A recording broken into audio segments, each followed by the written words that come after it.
Welcome to Gaston Spotlight. It's your boy Chagen Friday, and join with me today, we have not only an actor, producer, you sound like quite a Renaissance man to me, one and only Dontai Keith. How you doing, man?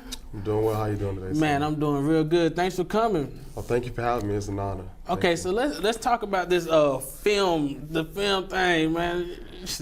First, I like to thank God for everything He's given me. For sure. Intent to Win is my main course, and the movie is fictional because I think fictional you can bring so much creativity to it. For sure. It's based on a young boy who is a national basketball star. Okay. And his father is shot in a drive-by shooting on the same day he gets his scholarship letter to college. Okay, that's tough. So it's called Intent to Win because I think everybody is driven to some purpose in their life, but what do you do when your back is faced against the wall? What do you do when your back's faced against the wall? So I think every purpose is meant to flourish, and how you do that is you think of everything how to get out when your back's against the wall. So how can I get this way? How can I get out this way?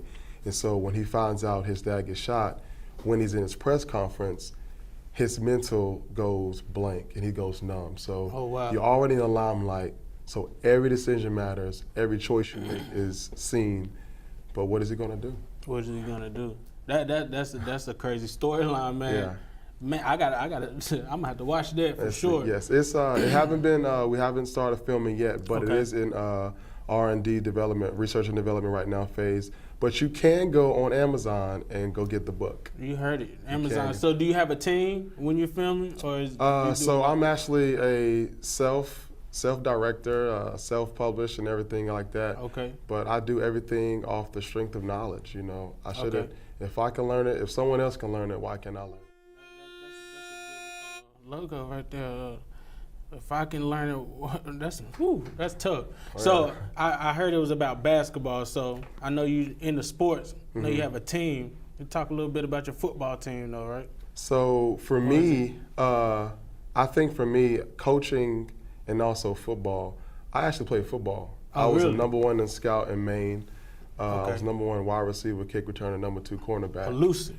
I was a beast on the field. Okay. But what really led me to get into coaching and also being in the film is let me do something I never really done before, which is really play basketball. Okay. Let me find the history on that, put my all into it, but really give the fiction, the real life of my life to the young character named Tristan Hines. And that's where Intent to Win came from. Okay. So you do a lot of nonprofit organizations? Yes. So talk to me about that. What kind of organizations do you have? So what happened is how that came about was Outspoken Hearts Foundation it started in 2016. Okay.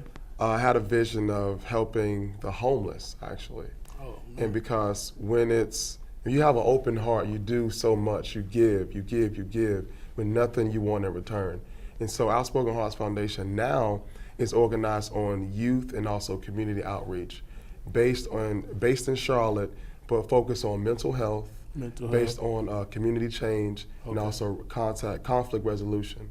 And that goes into the unified of a household, to the streets, to a person individually. So mental health has, mental health has struck us so hard over the past 3 years. You know, with COVID, with all these regulations from the government. So I thought, why not reach out now? And I think mental health has really, in my belief, has helped out in my organization because I have over 20 students. Okay. And I have over 40 players on my football team.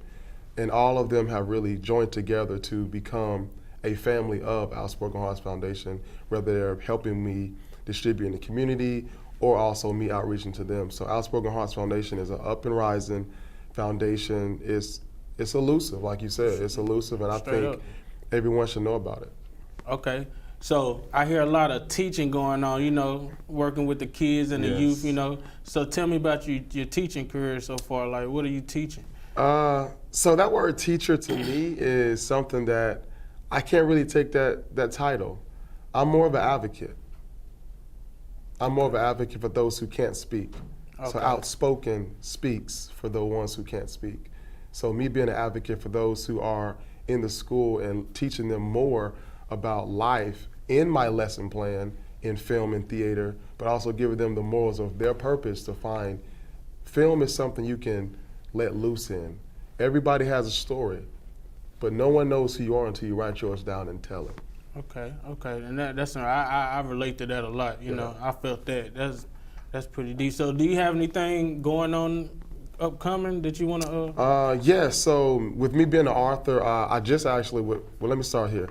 Invest Collegiate put me in the place in the position to do the next upcoming production, which was supposed to be Aladdin. With me being a film producer, I said, let me write my own story, and the kids are more receptive to something that they want to do, more urban, more modern, more upbeat, more resilient to their standard. And so, as a teacher or advocate, I did that. Okay. And I wrote my own screenplay. I did it in about 2 months. My teaching in general has helped 5 students write their second short film in a matter of a month. And I'll tell you, these kids are phenomenal. And it's just talking to them as a leader, not a teacher, as a father, not a teacher.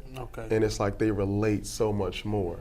And the upcoming events I have now is with the arts in our school is I want to put together a art walk. And that's going to be whether it's literature, whether it's dance, whether it's picture art, and have like maybe a 3 to 5K walk so individuals can see the talent in the community that's being held back. And a lot of things in this world are held back, and that's what Les Brown said. The wealthiest place on this earth is a graveyard.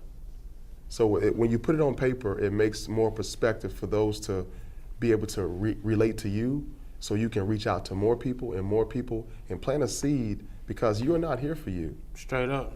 You're here for someone else to flourish off of what you're talk to him, Dontai. Whoo, that's tough. That's what I do, and I think that's for me. That's the next big thing, is to reach out for those who have more instilled in them.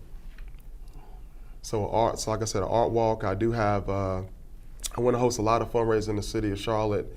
The community is so big, and there's so many people to reach, but who's out there really helping? Who's out there helping? That's pretty deep, man. I feel like I needed people like Dontai Keith in my life growing up. I call myself the modern day Malcolm X. Hey. So I try to get a lot of things going for everybody, but I need help. But that's why I'm here, so I can spread the word and you can help me do it. Straight up, I'm with you, man. Well, this is Dontai Keith. You got any last words for the people, man? Listen, whatever your dream is out there, guys, no matter how hard it is, no matter how tough or long it may be, follow it, because your purpose is not for you. It's meant for someone else to flourish. You heard flourish in your season. Flourish in your season. You know what time it is. Gaston Spotlight. Again, big Chagen Friday, and my man Dontai Keith. Thanks for tuning in. Peace.